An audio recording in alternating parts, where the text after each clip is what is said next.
하나님의 말씀은 열왕기하 9장 30절에서 37절의 말씀입니다. 예후가 이스라엘에 이르니 이세벨이 듣고 눈을 그리고 머리를 꾸미고 창에서 바라보다가 예후가 문에 들어오매 가로되 주인을 죽인 너 시므리여 평안하냐. 예후가 얼굴을 들어 창을 향하고 가로되 내 편이 될 자가 누구냐 하니 두어 내시가 예후를 내다보는지라. 가로되 저를 내려 던지라 하니 내려 던짐에 그 피가 담과 말에게 튀더라. 예후가 그 시체를 밟으니라. 예후가 들어가서 먹고 마시고 가로되 가서 이 저주받은 계집을 찾아 장사하라. 저는 왕의 딸이니라 하매 가서 장사려 한즉 그 두과 발과 손바닥 외에는 찾지 못한지라. 돌아와서 관대 예후가 가로되 이는 여호와께서 그중 디셉 사람 엘리야로 말씀하신 바라. 이르시기를 이스라엘 토지에서 개들이 이세벨이 고기를 먹을지라. 그 시체가 이스라엘 토지에서 거름같이 밭면에 있으리니 이것이 이세벨이라고 가리켜 말하지 못하게 되리라 하셨느니라. 아멘. 할렐루야. 서로에게 평강이 복을 기원하는 마음으로 샬롬 인사 나누시기 바랍니다. 샬롬. 샬롬. 오늘도 목요 새벽 기도에 잘 나오셨습니다. 오늘 오전 10시에 샬롬 찬양 교실이 열립니다.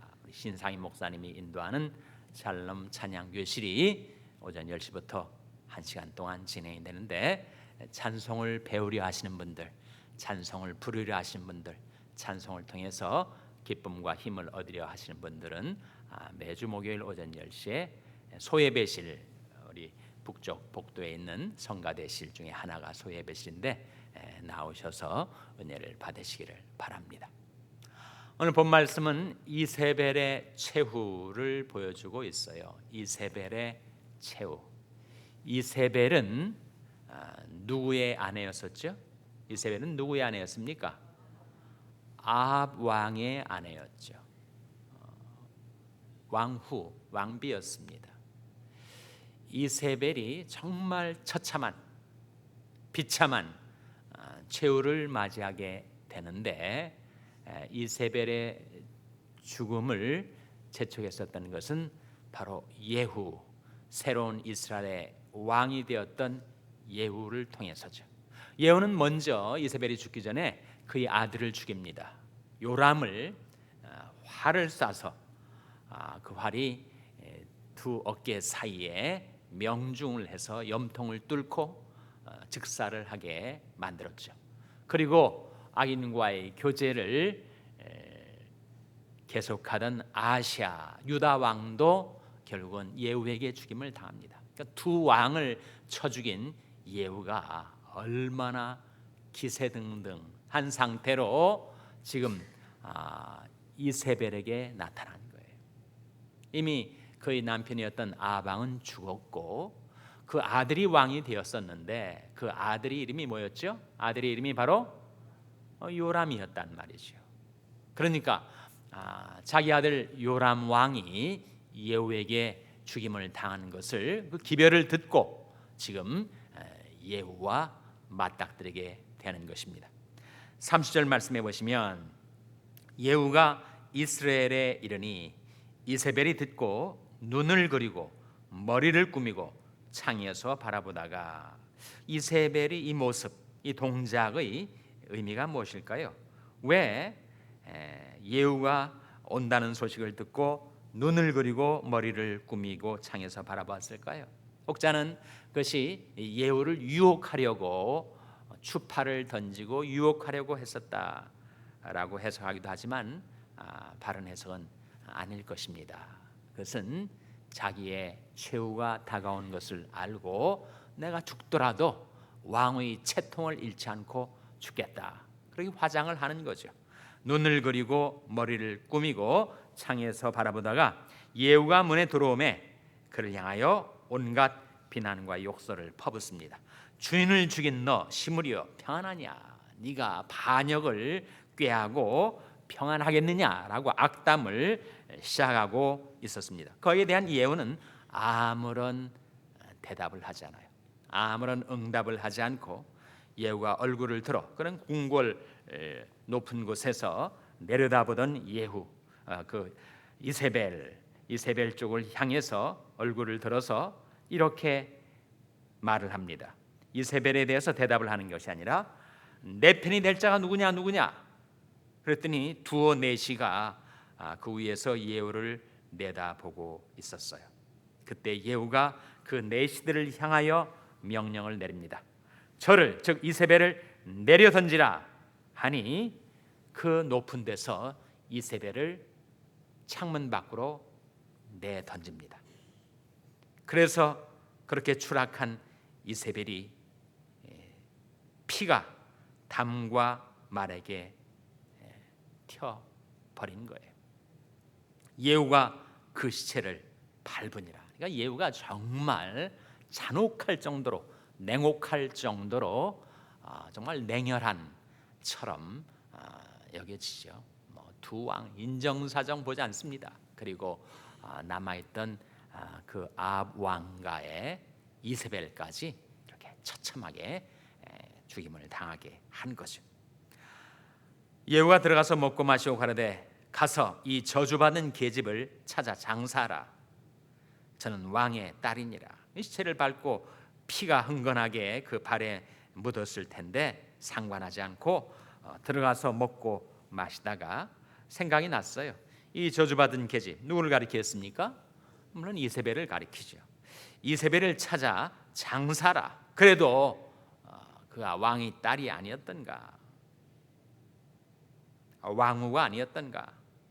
가서 장사려 한즉 그 두골과 발과 손바닥 외에는 찾지 못해. 그러니까 그 시체가 너무 높은 데서 떨어져 가지고 사방으로 그 피가 튀고 남아있던 살은 전부 개가 집어먹습니다. 그래서 두골과 발과 손바닥만 남아 있습니다. 이 이세벨의 최후를 생각하면서 이세벨이 어떤 인물이었는가를 우리가 기억하게 되죠. 이세벨은 물론 아합의 아내로서 왕비였지만 이스라엘 여성이었던가? 그렇지는 않았어요. 이세벨은 시돈 왕 엣발의 딸이었습니다. 엣발, 시돈, 두로와 시돈은 고대 페니키아 왕국을 구성하던 중요한 두 도성인데 바로 그 두로와 시돈 지역의 페니키아 왕조, 그 왕이었었던 엣발, 이 엣발이라는 이름에서 우리가 상상할 수 있듯이 그는 왕이면서 동시에 제사장이었습니다. 여호와 하나님을 섬기는 제사장이 아니라 바알 신을 섬기는 제사장.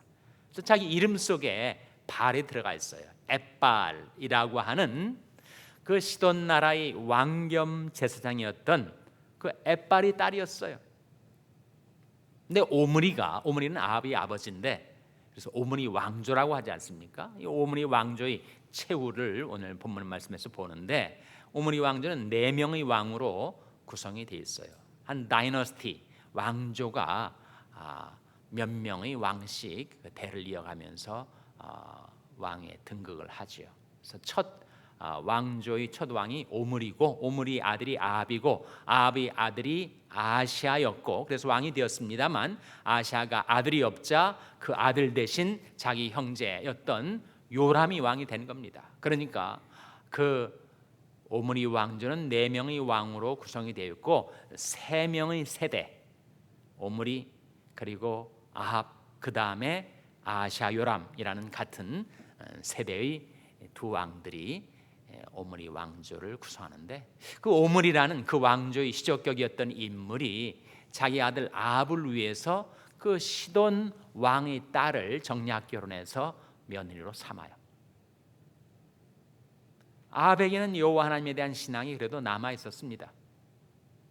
뜨뜻미지근한 신앙이었지만 그래도 하나님을 경외하는 그 믿음이 남아 있었는데, 아내를 잘못 만나가지고, 아버지가 며느리를 잘못 들여가지고 그 집안이 정말 망조가 들었습니다. 그래서 이 이세벨이 와가지고 왕의 마음을 사고, 그리고 온 백성들을 전부 여호와 하나님을 버리고 바알 숭배하도록 끌어가는 것입니다. 바알을 숭배하게 되자 어떤 일이 벌어졌는가? 그 나라가 지금 기근으로 백성들이 죽어가는데 이세벨은 자기 선지자들만 섬기는 거예요. 그래서 바알 선지자 450명, 아세라 선지자 400명, 도합 850명을 지극정성으로 그 선자들을 섬기고 백성들은 완전히 무시하고 방치해 둡니다. 거기까지만 하면 그래도 좀 나았을 텐데 그 이세벨이 이제는 여호와를 섬기는 선자들을 잡아 색출해 가지고 죽이는 일을 하기 시작해. 그래서 많은 여호와 하나님을 경외하고 섬겼던 선자들이 이세벨에게 죽임을 당해 나갑니다. 근데 다행히 죽지 않고 살아남은 100명이 있어가지고 그 100명이 오바다야라는 아합의 대신 중에 한 명에게 보를 받아서 동굴로 피신을 해가지고 오바디아가 그것을 왕에게 알리면 자기가 죽임을 당할까 무서워서 아합 왕에게는 알리지 않고 자기가 100명의 선지자를 여호와 선지자를 동굴에서 먹여 살립니다. 나중에 엘리야가 자기를 불러 보낸 아합의 신하들이 다 불로 태워서 죽임을 당하지만 오바댜는 그가 살려주죠. 그랬던 이세벨이었습니다. 바알 선지자들은 섬기고 여호와 선지자들은 죽여버리고 하나님을 경외하는 신앙을 떠나게 되자 온갖 죄악들을 저지르게 된 것입니다. 불경건은 불의를 낳습니다. 불경건이란 말은 하나님을 버린다는 것을 말하죠. 하나님이 안중에 없는 것입니다. 하나님을 두려워하지 않고 하나님을 신뢰하지 않으니 하나님을 떠난 인생은 온갖 죄악과 불의를 저지르게 돼 있어요. 이 성경의 원리인데 불경건은 불의를 낳습니다. 그래서 이세벨이 여호와 신앙을 버리고 바알 숭배만 한 거기에 미치지 않고 온갖 불의와 죄악들을 저지르던 그런 악한 여성이었어요. 그래서 엘리야가 이세벨에 대해서 예언을 합니다. 그리고 그 예언이 정확하게 이루어져요. 먼저 오늘 본 말씀 9장 36절에 보시면 지금 예후가 그 이세벨 좀 장례를 치러주라 이렇게 말을 해서 찾아봤더니 시체가 살이 다 없어버린 거예요. 그냥 뼈마디만 남은 겁니다. 돌아와서 고한데 36절에 예후가 가로되 이는 여호와께서 그종 디셉 사람 엘리야로 말씀하신 바라. 이르시기를 이스라엘 토지에서 개들이 이세벨의 고기를 먹을지라. 그 엘리야를 통해 나왔던 하나님의 말씀을 이 예후가 기억을 하고 있는 거예요. 그래서 이세벨의 그 살을 이스라엘 땅에서 개들이 먹을지라 라고 하는 그 말씀이 이루어진 것을 지금 예후가 말하고 있는데 실제로 하나님께서 엘리야를 통해서 이세벨의 죽음을 예언하셨는가? 어디에 나오는가? 열왕기상 21장 23절에 나옵니다. 열왕기상 21장 23절 말씀 한번 찾아서 같이 읽겠습니다. 열왕기상 21장 23절 말씀, 이것은 하나님께서 엘리야에게 이세벨의 죽음을 예언하게 하신 말씀입니다. 구약성경 556면 열왕기상 21장 23절 말씀 찾으셨습니까? 자, 열왕기상 21장 23절 말씀 같이 읽겠습니다. 시작. 이세벨에게 대하여도 여호와께서 말씀하여 가라사대 개들이 이스라엘 성 곁에서 이세벨을 먹을지라. 이스라엘 성 거기에서 개들이 이세벨을 먹을지라 라고 하는 엘리야를 통한 여호와의 말씀이 성취된 거죠. 여러분, 이 말씀이 처음 나왔을 때 백성들이 믿었을까요? 반신반의했었을 거예요. 그 당시에만 해도 아합이 왕이고 이세벨이 왕후니까, 이세벨이 또 얼마나 악랄한 여성이에요. 천하를 호령하던 그 여성이 어떻게 왕비가 개들에게 먹임을 당하고 죽게 될까?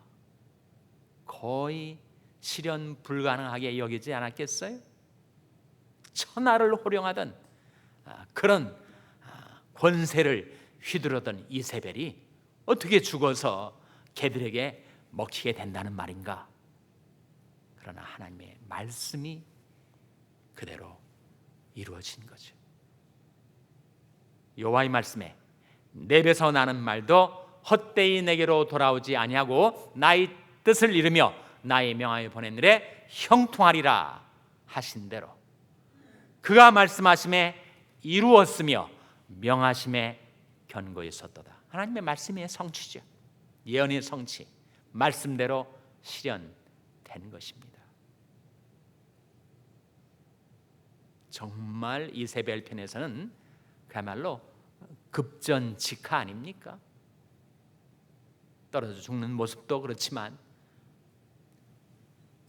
시돈 왕의 딸로 공주로 태어나서 이스라엘 왕가와 정략 결혼을 하고 왕비로서 그렇게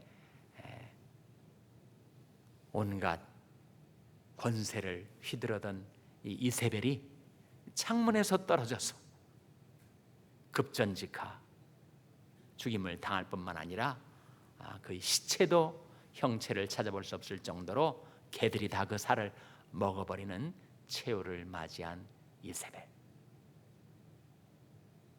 의는 나라를 영화롭게 하고 죄는 백성을 욕되게 하느니라 하는 말씀이 있죠. 죄는 사람을 욕되게 합니다. 이세벨이 범했던 죄악이 들고 일어나서 그녀를 욕되게 하는 거예요. 비참한 최후를 맞이하게 만든 것입니다. 죄는 그런 전복성이 있습니다. 잠언 13장 6절에 보시면 Sin overthrows the wicked 그런 말이 있습니다. 죄는 악인을 뒤집어 엎는다, 전복시킨다. 아니 잘 나가던 사람, 왕비, 얼마나 그 권세가 그녀의 존재를 든든하게 떠받쳐 주었겠어요. 그러나 죄가 작용을 하면 죄는 무엇도 다 전복시킬 수 있는 힘이 있습니다. 죄의 전복성, 그것을 성경은 우리에게 보여주고 있어요. 의는 나라를 영화롭게 하나 죄는 백성을 욕되게 하느니라. 네 악이 너를 징계하겠고 네 패역이 너를 책할 것이라. 내 하나님 여호와를 버림과 내 속에 나를 경외함이 없는 것이 악이요 고통인 줄 알라. 이세벨에게 맞는 말씀 아니에요? 하나님을 버리고 바알을 숭배하며 따라갔었던 그 여성, 그 불경건 속에서 온갖 불의와 죄악을 저질렀었던 그 여성, 그것이 자기에게 악과 고통으로 돌아가게 될 줄을 그녀는 몰랐을 거예요. 성경은 우리에게 그 죄의 전복성을, 죄가 얼마나 사람을 비참하게 만드는가, 패역하게 만드는가, 타락하게 만드는가, 부패하게 만드는가, 그 결과로 결국은 비참한 최후를 맞이하게 하는가. 요한 웨슬레가 말한 대로 하나님만을 두려워하고 죄를 무서워하는 사람 100명만 주십시오. 제가 온 세상을 다 변화시키겠습니다. 죄는 무서운 것입니다. 죄를 범하는 자마다 죄의 종이 되고 마는 것이죠. 그 죄의 고통의 멍에 속으로 끌려 들어가게 되는 것입니다. 여기서 살아날 길은 회개밖에 없죠. 하나님께로 돌아오는 길밖에 없습니다. 죄에서 떠나 하나님께로 돌아와 오직 하나님만을 경배하며 섬기며 사는 길이 생명의 길입니다. 오라 우리가 여호와께로 돌아가자. 여호와께서 우리를 찢으셨으나 도로 낫게 하실 것이요 우리를 치셨으나 싸매어 주실 것입니다. 여호와께서 이틀 후에 우리를 살리시며 제3일에 우리를 일으키시리니 우리가 그 앞에서 살리라. 하나님께로 돌아와 하나님을 모시고 하나님을 섬기고 하나님 앞에서 살아가는 복된 인생 되시기를 주님의 이름으로 축원합니다. 기도하시겠습니다. 오늘 말씀 기억하며 하나님, 저희들이 죄를 버리고 하나님께로 돌아와 하나님 앞에서 살게 하여 주시옵소서. 기도하시기 바랍니다. 우리 자녀들 위해서 기도할 때도 하나님, 저희 자녀들이 죄에서 떠나 하나님께로 돌아와 영광의 주를 배웁고 살게 하여 주시옵소서. 자녀들 위해서 기도하시기 바랍니다. 평소에 약한 지체들 위해서 기도하실 때 주님이 글과 권능의 손으로 안수하여 주시옵소서. 위하여 기도해 주시기 바랍니다. 우리 샬롬교회를 위해서 기도할 때 하나님, 저희 샬롬교회가 죄를 버리고 의를 행하는 교회, 죄에서 떠나 하나님께로 돌아와 하나님 앞에서 행하는 교회가 되게 해달라고 교회를 위해서 기도해 주시기 바랍니다. 여러분의 생업을 위해서 기도하시고 말라위의 김용진 선교사님을 위해서 기도해 주시기 바랍니다. 하나님이 아침에 하나님 앞에 나온 죄들을 긍휼히 여기사 성령으로 충만케 하여 주시옵소서. 이런 제목들을 놓고 우리 합심해서 기도하겠습니다.